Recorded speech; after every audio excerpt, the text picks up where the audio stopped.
Sayyid al-Mursaleen. So, in our weekly reminder, we started uh, reflecting upon the reminders from Surah Al-Asr.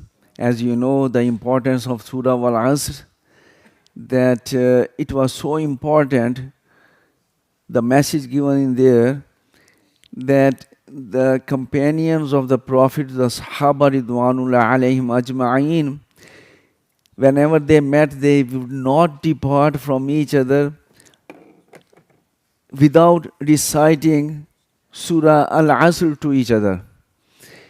We talked about the first verse of the Quran, of Surah Al-Asr, and we reminded and reflected upon the message that the rapidly passing time is witness that the human beings are losers.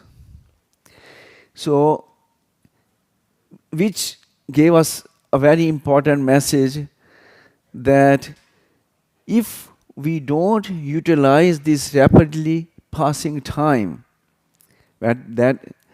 then we are going to be the losers. If we want to succeed, then we have to invest our time the way Allah subhanahu wa ta'ala wants us to spend our time on this earth. So in this respect, we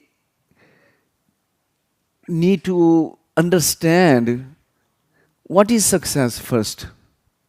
Okay?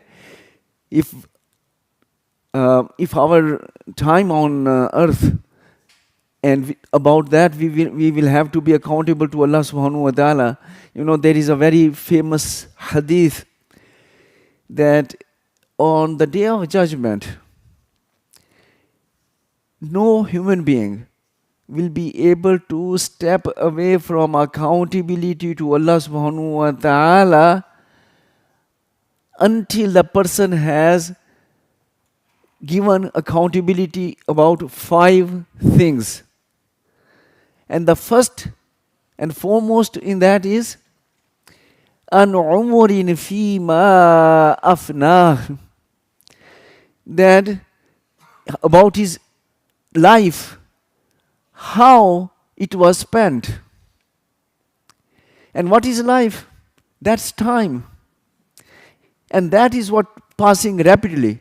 Every moment, every click of the clock is our life is passing. And we know that it cannot be stopped, it cannot be stored, it cannot be brought back, we cannot do anything with it until and unless we utilize this time the way Allah wants us, and we will be able to be accountable to Allah subhanahu wa ta'ala. So today, I will be just focusing on a few ways that how we can use our time effectively. Because a lot of times we do things, we think that we are doing good, but it may not be conclusive and good. So I am going to share a few points that which will make our time utilization of time effectively, and it will not be done all today. I will be presenting some of those techniques of best utilization of time today, and also then later on in next week. So, for example, one thing about the utilization of time is that we have 2 kinds of situations we come across in our life.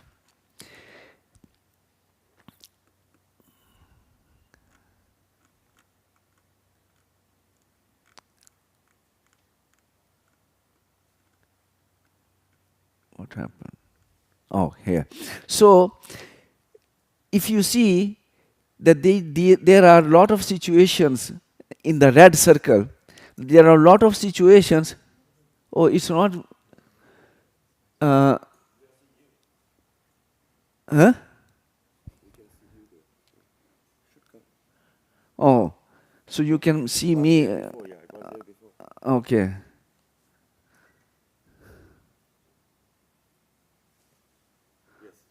Okay.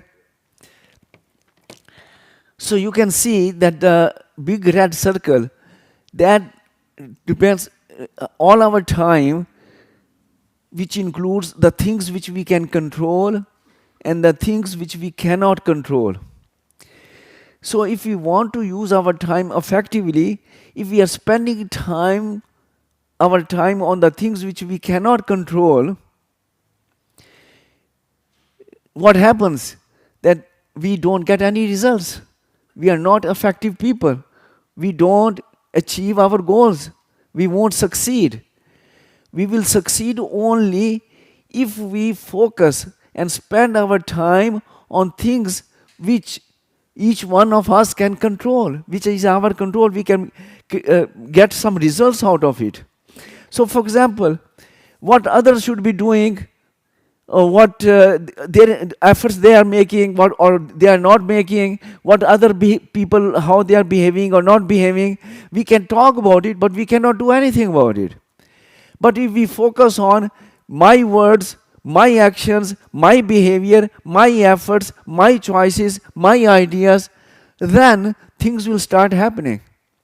So, so one important thing about this is that if we want to utilize our quickly passing time on focusing on the things which I can do and I can control, then we will be effective people, otherwise we won't be. So that's one quick reminder. The second thing is that there may be some things in our control, but they may be either they can be important and urgent, or they can be, there can be two aspects. Either they are important or unimportant, or either they are urgent or unurgent. Unurgent means they are planned. So, for example, there may be situations that we have to fight fires. A situation has happened, we have to react to that situation and do something about it. But if we are fighting fires all the time, we are not going to achieve our goals, our objectives. So, those people who are effective, they fight fires, but at the same time, they are also trying to achieve their goals and do some planned activities. So the fighting fires is urgent, but planned activity is not urgent, but it should be, if that will make us successful. So for example, take this example we are going through now. We have to deal with the situation in Gaza going on now. That's urgent. We cannot avoid it. It's important, it's urgent. But at the same time, if we just focus on that and we forget about a planned activity, so we become effective community in this part of the world, then we will be fighting fires all the time. I'll give you an example from my job situation when I used to be head of a department in Winnipeg. So I was given a department, I had a reputation of solving problems and getting things done. So they gave me a department where there was a lot of issues and problems. When I looked at that, I saw they had 3 staff members continuously dealing with situations which were fighting fires. That problems were happening and they were solving, and problems were happening and they were solving, and problems were happening and they were solving, and they never had any chance to achieve the mandate of the department. So when I took it over and I saw that, I said, okay, you people continue, like there were other people as well, but that particular section of the department, I told them that you continue what you are doing, but I'm going to find the root of the problem and I'm going to solve it so that we don't have to fight the fires. So what I did, there was a program which was involved, which was causing all the problems and creating those fires. So I sat down personally with the programmer. I said, okay, go through with me the whole logic you have programmed. And I put, according to all the principles they should be there, I checked the whole program, fixed all those problems, and within 2 weeks we started having those fires. And then Alhamdulillah, those people had to be reassigned to do other productive work. I'm just giving you one example, I can give you more. But the thing is, as a community, we need to do the same thing. That yes, we will fight fires, we'll do those urgent things. But at the same time, we need to start planning that how we become and start acting, that how we become an effective ummah, how we become an influential ummah, how we become a strong ummah. We have to have our plan and our teams working for that. And that's what, as you know, our emphasis is.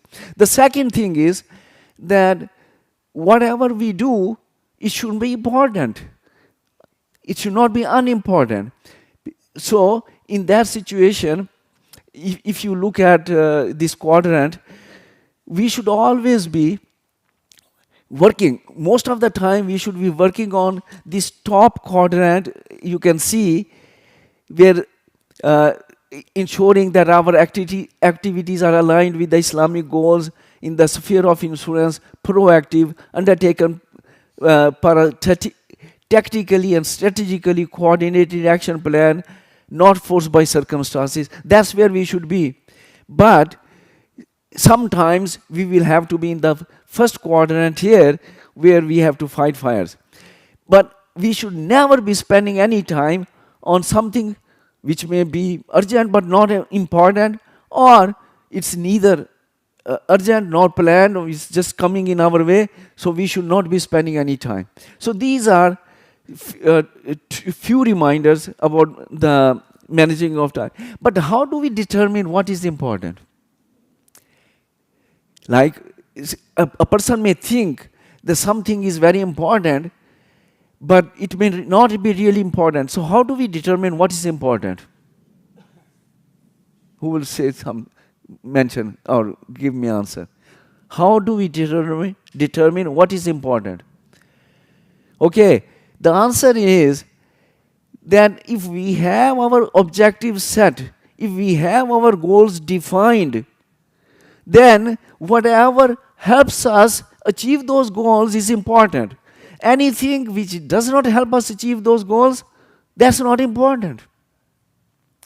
So that's why we started talking about our goals and objectives.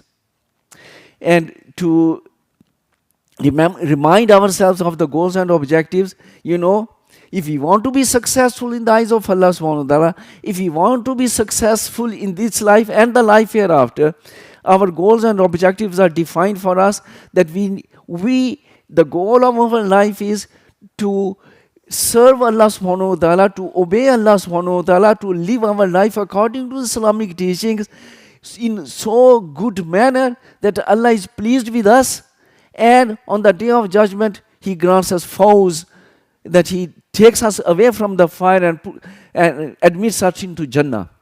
So that's our goal of life. Then we discussed that to attain that goal, we need Allah subhanahu wa ta'ala doesn't need our ibadah. Allah doesn't need our ata'at. Allah doesn't need our obedience. And Allah doesn't need our worship. Actually, why He wants us to live according to Islam, why He wants us to obey Him, why He wants to do all those things, is because He wants us to succeed in this world and hereafter in two objectives. And what are those objectives? Personally, Allah subhanahu wa ta'ala wants us to do our tazkiyatun nafs, means pursue excellence, that we become excellent people. On the left, this is the second item here. The first one is that as a community, as an ummah, Allah subhanahu wa ta'ala wants us to be a community of excellence and effectiveness. that which makes the whole world run according to the Islamic principles of justice and excellence. And for that purpose, then we have to indulge in some activities which are important for us. So the first part, if we just look at our personal area, then our attitude, our conduct, our religious practice, our connection with Allah subhanahu wa ta'ala is one area where we want to excel. Our social relationship, family, friends, neighbors, all those social relationship and obligations, that's the second area we want to excel. The third is education, business, career. The fourth one is our physical and mental fitness. Allah has given us capabilities, Allah has given us body and mind, we need to take care of that as well. So these are our personal goals and where we should be focusing on. But as an ummah, we need to focus on improving the quality of Muslims. Our ummah is not at the level where it should be. So we have all to work together to help each other to become better ummah. Do our tazkiyah and become. So that's one thing. Improving about perception and influencing the society so that we become successful and strong in the community. That's the second part. The third part is increasing the number of Muslims. That is dawah. And then it's helping global ummah and serving humanity. Just like here, we cannot do much except the help our ummah as it's suffering everywhere and nowadays in Gaza. So these are the goals. These are how Allah subhanahu wa ta'ala will be judge us. Are we doing important things which will lead us to these goals, or are we wasting our time in lot of other activities? And then again, according to those principles, I have explained that doing important things in a planned manner while fighting fires, but also focusing on what I can do, what we can do, instead of what somebody else can do. Or same. So this was the reminder for today. And our next item of agenda is that we will start, as you know, that we made the teams. We will be coming to what we achieved over the past week, how our teams are working. But before that, we also need to start reminding ourselves of various things we can, educating ourselves. So I have requested Imran Mia today to talk to us about if we want to achieve, become like a fight Islamophobia, under this improving perception and improving our becoming more influential and effective. What are some of the ideas we can put in practice? So Imran will talk about that.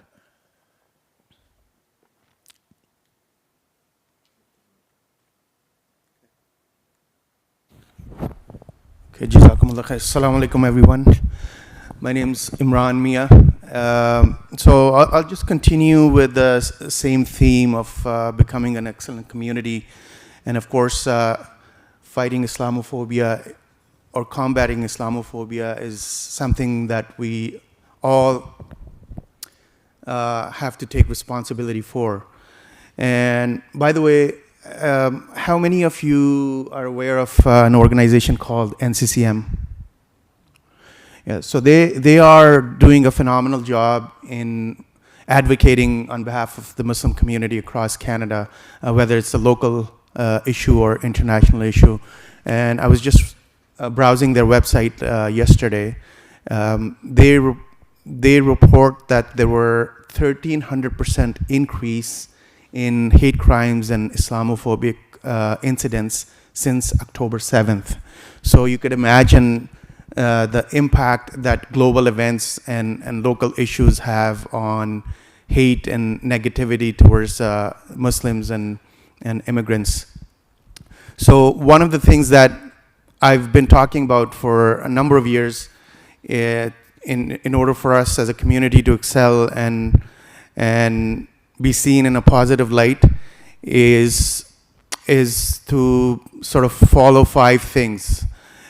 We have to excel in academia. We have to do really well in business, we have to make sure that we are following and not just following, but also engaged actively with media, whether that's your mainstream media or social media.